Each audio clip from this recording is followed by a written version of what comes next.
कैसे चार्ज है ये? पॉइंट चार्ज है। कैसे चार्ज है?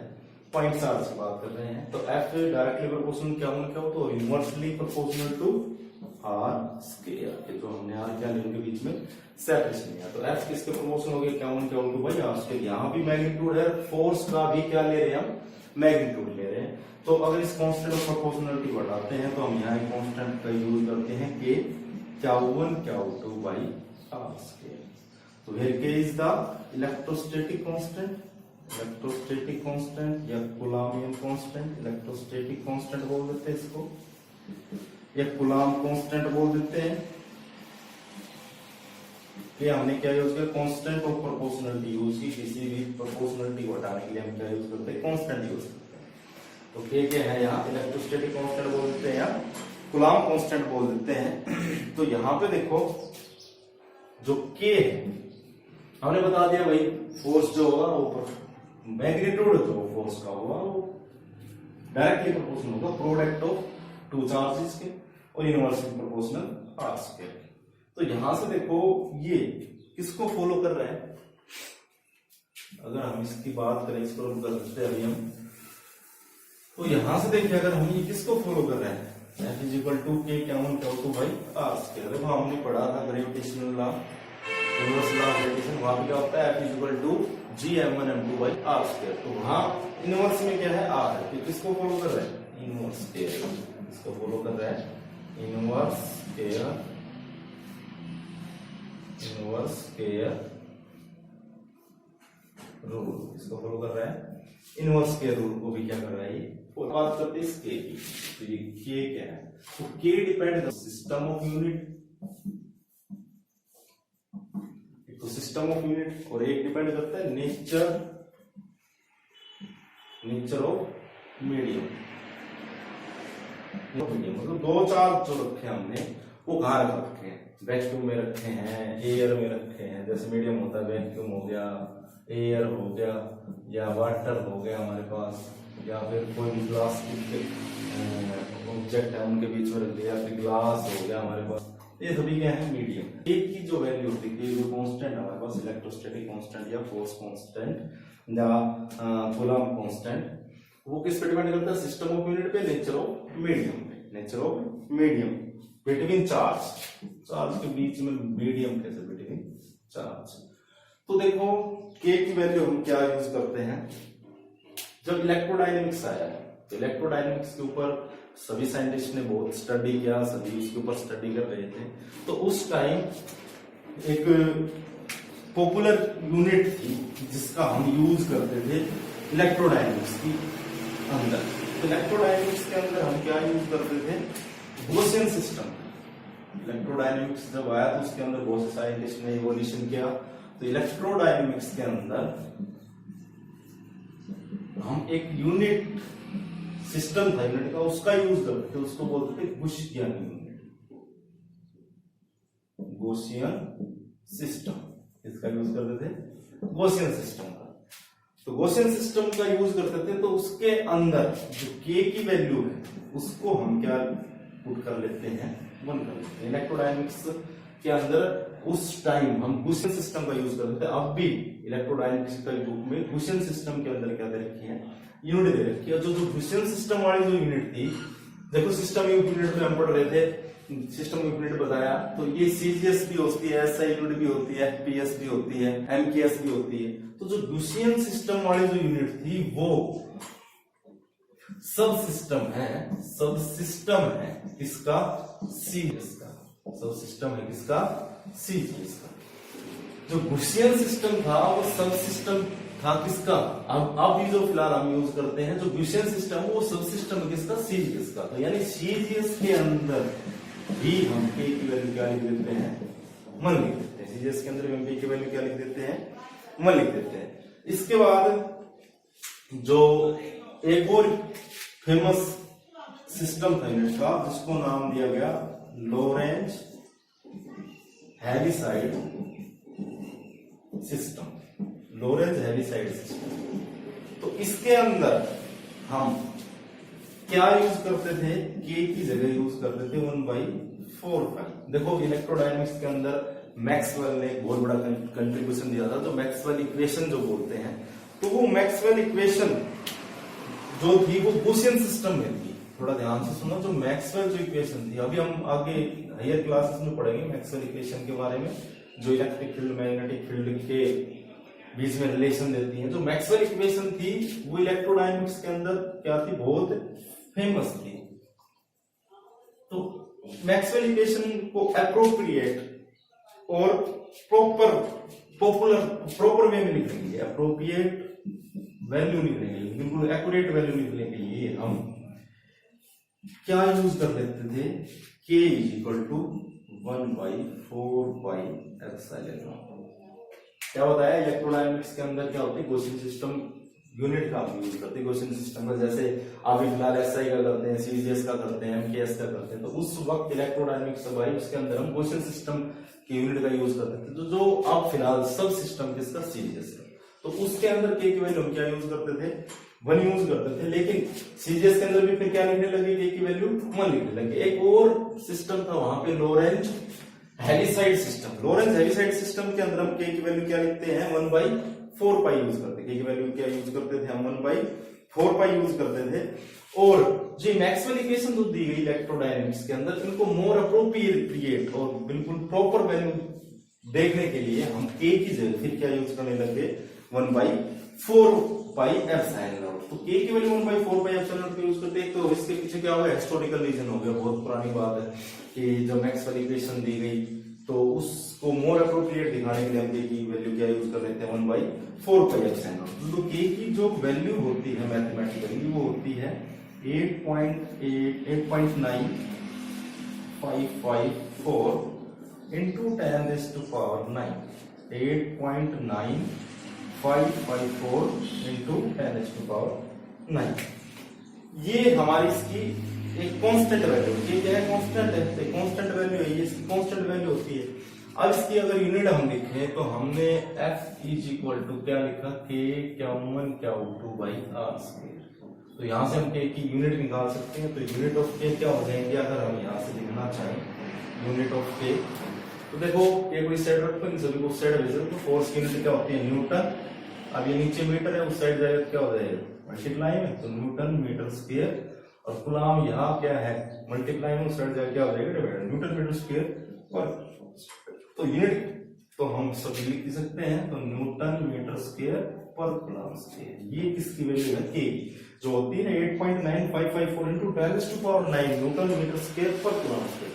तो इसको हम देखो क्या लिख सकते हैं, 9 लिख सकते हैं। तो जो के है वो किसके इक्वल आ जाएगा, approximate 9 into 10⁹9 newton metre square पर कूलम स्क्वायर। तो ये हमारे पास क्या होती है, के की एक कांस्टेंट वैल्यू होती है। तो देखो यहाँ पे एक और चीज हमें देखने को मिलती है, एप्सिलॉन। क्या देखने को मिला, एप्सिलॉन। तो अभी इस एप्सिलॉन नोट की बात करते हैं। ये एप्सिलॉन नोट क्या है, तो एप्सिलॉन नोट को बोलते हैं electrical permittivity of free space. Electrical जो ये एप्सिलॉन नोट जो लिखा, तो K इज इक्वल टू क्या है हमारे पास, 1/4πε। तो ये एप्सिलॉन नोट क्या है, electrical permittivity of free space, या फिर क्या बोल देते हैं, वैक्यूम। यानी मीडियम के अंदर नहीं, किसके अंदर, फ्री स्पेस के अंदर, वैक्यूम। एप्सिलॉन नोट क्या है, पर electrical permittivity of free space, यानी वैक्यूम के अंदर क्या है, ये हमारे पास वैल्यू है। ठीक है, तो ये एप्सिलॉन नोट की कांस्टेंट वैल्यू होती है, इसकी इक्वल होती है 8.85 into 10⁻⁻12। अब एप्सिलॉन नोट की वैल्यू कैसे लिख सकते हैं, देखो F इज इक्वल टू क्या लिखा हमने, K की वैल्यू क्या होगी, 1/4π एप्सिलॉन नोट Q1 Q2 का मैग्नीट्यूड बाई r²। तो एप्सिलॉन नोट क्या है, K का उल्टा है, K तो ऊपर था, यहाँ लिखा था हमने, और एप्सिलॉन नोट क्या इसका उल्टा है। तो जो K की जो यूनिट होंगी वो उसका अपोजिट क्या हो जाएगा, हमारे पास एप्सिलॉन नोट की यूनिट ऑफ एप्सिलॉन नोट अगर लिखते हैं हम, तो क्या हो जाएंगी भाई, न्यूटन का उल्टा, newton -1 metre -2 coulomb square, newton -1 metre -2 coulomb square. ये किसकी यूनिट होगी? Epsilon not. एप्सिलॉन नॉट को क्या लिख सकते हैं हम? 8.85 into 10⁻⁻12 newton -1 metre -2 coulomb square. तो ये हमारे पास एप्सिलॉन नॉट की वैल्यू जो क्या है? Electrical permittivity of free space. तो देखो इलेक्ट्रोडायनेमिक्स सॉरी इलेक्ट्रोमैग्नेटिज्म जब हम पढ़ेंगे तो उसके अंदर एक हम पढ़ते हैं 10th में भी पढ़ा है हमने इलेक्ट्रोमैग्नेटिक वेव। इलेक्ट्रोमैग्नेटिक वेव क्या होता है? जिसके अंदर इलेक्ट्रिक और मैग्नेटिक फील्ड क्या होते हैं? एक दूसरे के परपेंडिकुलर होते हैं। तो और वो परपेंडिकुलर होते हैं डायरेक्शन ऑफ प्रोपोगेशन के। तो वहां पे हम इलेक्ट्रोमैग्नेटिक की स्पीड लिखते हैं c। ये सभी हम पढ़ेंगे आगे। अभी हमारे 12th के अंदर चैप्टर है इलेक्ट्रोमैग्नेटिज्म, या उसके अंदर पढ़ेंगे इलेक्ट्रोमैग्नेटिक वेव क्या होती है। तो उसके लिए c की वैल्यू देते हैं 1/μ0 एप्सिलॉन नॉट और उसका अंडर। तो यहाँ एप्सिलॉन नॉट क्या है? कांस्टेंट है। परमिटिविटी, इसको क्या बोलते हैं? Permittivity of free space. और म्यू नॉट भी क्या है? कांस्टेंट। इसको बोलते हैं electrical permeability, electrical permeability of free space. ये दोनों कांस्टेंट को जब हम मल्टीप्लाई करते हैं उनका रूट लेते हैं तो c की वैल्यू होगी कितनी मिलती है? 3 × 10⁸ मीटर पर सेकंड। अगर यहाँ से एप्सिलॉन नॉट की वैल्यू निकाले तो म्यू नॉट की वैल्यू क्या होती है? म्यू नॉट एक कांस्टेंट वैल्यू है। म्यू नॉट की वैल्यू होती है 4π × 10⁻⁻7 क्या है? इस म्यू नॉट की वैल्यू होती है। एप्सिलॉन नॉट की हमें पता है। इन दोनों को पुट करें उसका अंडर रूट ले तो c की वैल्यू निकल जाएगी। लेकिन अगर हम एप्सिलॉन नॉट की वैल्यू निकालना चाहें तो यहाँ म्यू नॉट की वैल्यू पुट करो, उसको साइड भेज दो, एप्सिलॉन नॉट का अंडर रूट लेके यहाँ से जो वैल्यू निकलेगी एप्सिलॉन नॉट की किसकी बराबर आ जाएगी? इसकी बराबर आ जाएगी। तो ये तो परमिटिविटी है फ्री स्पेस की और ये है परमिटिविटी। तो परमिटिविटी ऑफ फ्री स्पेस का मतलब क्या हुआ? मतलब वो कैसे रखे हैं? वैक्यूम में रखे हैं, चार्जेस फ्री स्पेस में रखे हैं, तब उनके बीच में हम फोर्स लिख रहे हैं। और ये जो फोर्स की जो वैल्यू लिखी है ये जो लिखा है ये किसके लिए? पॉइंट चार्ज के लिए। और एक्सटेंडेड चार्ज के लिए हमने बता दी कंडीशन क्या थी कि चार्ज है ना वो दोनों रेस्ट पे होंगे और जो ऑब्जर्वर है वो भी रेस्ट पे होगा with respect to these two charges. तो हम कूलम्ब्स लॉ भी वहां अप्लाई कर देते हैं। तो ये एप्सिलॉन नॉट की वैल्यू हमारे पास है। तो ये फ्री स्पेस के लिए यानी मीडियम के लिए नहीं है। मीडियम के लिए भी हम लिखेंगे। तो देखो जैसे रिफ्रैक्टिव इंडेक्स होता है, जैसे क्या होता है हमारे पास? रिफ्रैक्टिव इंडेक्स होता है। जैसे रिफ्रैक्टिव इंडेक्स की वैल्यू भी कांस्टेंट होती है। रिफ्रैक्टिव इंडेक्स हमने लाइट में पढ़ा था जो क्या मेजर करता है? एबिलिटी ऑफ लाइट जो कितनी बेंड कर रही है, मेजर करता है bending of light. Refractive index क्या मेजर करता है? Bending of light. तो ऐसे ही हमारे पास क्या होता है? एप्सिलॉन नॉट होता है। जैसे रिफ्रैक्टिव इंडेक्स एयर का कितना होता है? 1 होता है। ग्लास का हम देखें तो 1.33 होता है, 1.5 होता है। ऐसे वाटर का देखें तो वाटर का होता है हमारे पास 1.3। तो ये सभी वैल्यू सभी के लिए क्या है? कांस्टेंट है। तो अगर आप रिफ्रैक्टिव इंडेक्स में पूछे आपसे कि लाइट कौन सी मीडियम ज्यादा ट्रैवल करेगी, किसमें करती है? एयर में ज्यादा ट्रैवल करती है क्योंकि उसका रिफ्रैक्टिव इंडेक्स क्या है? कम है। तो ऐसे ही एप्सिलॉन नॉट होता है जो मीडियम के साथ क्या होता रहता है? चेंज होता है। जो फ्री स्पेस के लिए है उसकी वैल्यू हमने लिखी कि वो कितनी होती है? 8.85 × 10⁻⁻12 जो एक फिक्स वैल्यू है। तो इसके बाद देखो जो म्यू नॉट भी क्या है? कांस्टेंट वैल्यू है जो परमेबिलिटी होती है फ्री स्पेस। तो यहां देखो कूलम्ब्स लॉ की स्टेटमेंट हमने लिखी, कूलम्ब्स लॉ के बारे में बताया।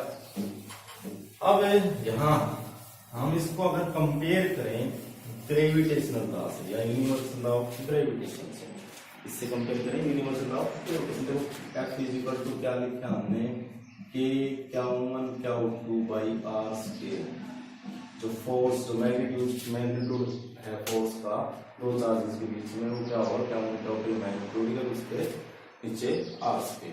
तो यहाँ पे अब हमने ये सब पढ़ा लेकिन यहाँ पे हमने डायरेक्शन की बात नहीं की है।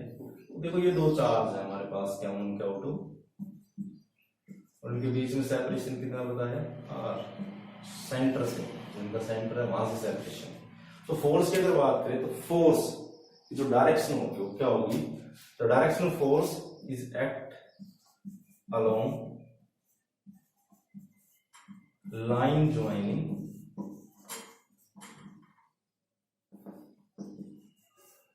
Centre of charges. यहां पे हमने लिखा जो फोर्स की डायरेक्शन होगी, डायरेक्शन ऑफ फोर्स कैसे, देखो चार्ज है तो उनके ऊपर फोर्स लग रहा है, पॉजिटिव नेगेटिव फोर्स लगा रहा है, पॉजिटिव पॉजिटिव को रिपेल कर रहा है। फोर्स के डायरेक्शन की बात करते हैं तो जो फोर्स होगा वो किस पे होगा, act along line joining, act along line joining centre of charge. देखो यहां हमने लिखा सेंटर ऑफ चार्ज, कई बच्चे क्या करते हैं यहां लिख देते हैं act along line joining centre of, यहां पे टू चार्ज लिख देते हैं हम, centre of to point charge. कुछ बच्चे ये लिखते हैं लेकिन ये गलत है। क्या है ये गलत, क्योंकि देखो हमने पॉइंट चार्ज की बात कर ली तो पॉइंट चार्ज तो क्या है, डायमेंशनलेस है, तो उसका सेंटर क्या हुआ, कुछ होगा नहीं, वो खुद ही एक सेंटर है। तो ये स्टेटमेंट बिल्कुल नहीं लिखेंगे, जो फोर्स की डायरेक्शन होगी acts along centre of two charge, it's wrong. हम क्या लिखेंगे, या तो लिखेंगे acts along line joining the centre of two charges, या लिखेंगे the direction of force is act along line joining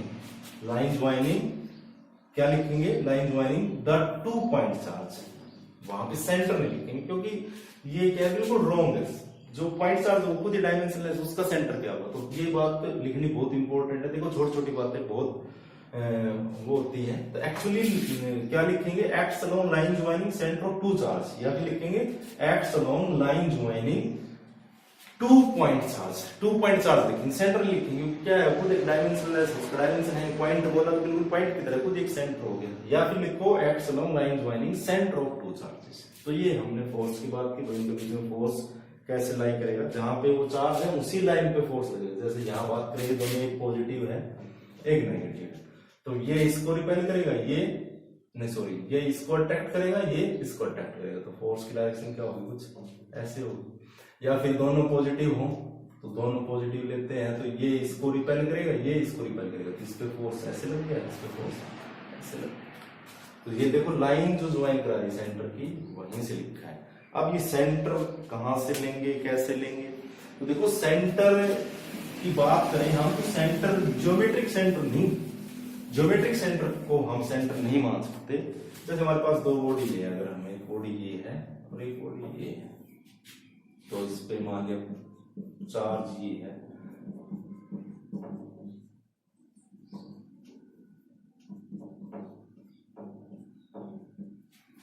देखो अगर इनके सेंटर की बात करें तो सेंटर कुछ यहां होगा। अगर ज्योमेट्रिक सेंटर की बात करते हैं, ज्योमेट्रिक सेंटर इनका यहां होंगे। हमने बोला कि सेंटर लाइन ज्वाइनिंग का सेंटर ऑफ टू चार्जेस, तो देखो यहां पे जो चार्ज है वो क्या है, सिमेट्रिक डिस्ट्रीब्यूशन चार्ज का, यानी इस साइड भी तीन पॉजिटिव चार्ज है, इस साइड भी तीन पॉजिटिव चार्ज है, इसको बोलते हैं सिमेट्रिक डिस्ट्रीब्यूशन।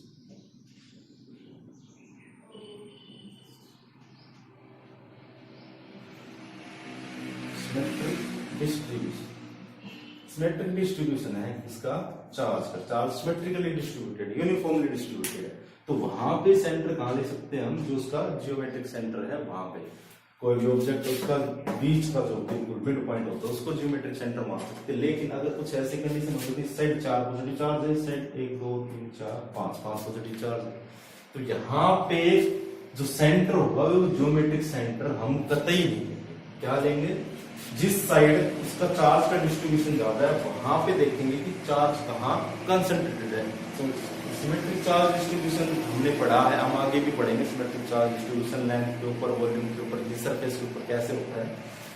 लेकिन यहाँ भी अगर बात करें तो चार्ज जो सेंटर जो बोल रहे हैं वो उसका ज्योमेट्रिक सेंटर नहीं होता, वहां वो पॉइंट लेते हैं जहां पे जो चार्ज है बॉडी का वो कंसंट्रेटेड होता है, वहां पे बॉडी क्या हो जाए, बैलेंस हो जाए। तो ऐसे यहाँ पे बात करें तो यहाँ पे हम सेंटर नहीं लेंगे, क्योंकि इस साइड तो पॉजिटिव चार्ज, इस side 4 positive charge, 5 positive charge है, तो यहाँ पे सेंटर नहीं ले सकते। हम कहाँ लेंगे, कुछ यहाँ से लेंगे जहां पे क्या हो जाए, बॉडी पूरी बैलेंस हो जाए, यानी चार्ज उसका कंसंट्रेट हो जाए किसी पॉइंट पे, तो वो हमारा सेंटर होगा। तो ज्योमेट्रिक सेंटर को हम कभी भी क्या नहीं लेंगे, सेंटर नहीं लेंगे। क्या देखेंगे, चार्ज कैसे डिस्ट्रीब्यूटेड, सिमेट्रिक डिस्ट्रीब्यूशन है तो उसको मिड पॉइंट ले सकते हैं, अगर नहीं है तो हम सेंटर को चेंज करेंगे, वो सिमेट्रिक डिस्ट्रीब्यूशन पे डिपेंड करते हैं, यानी चार्ज के डिस्ट्रीब्यूशन पे डिपेंड करते हैं।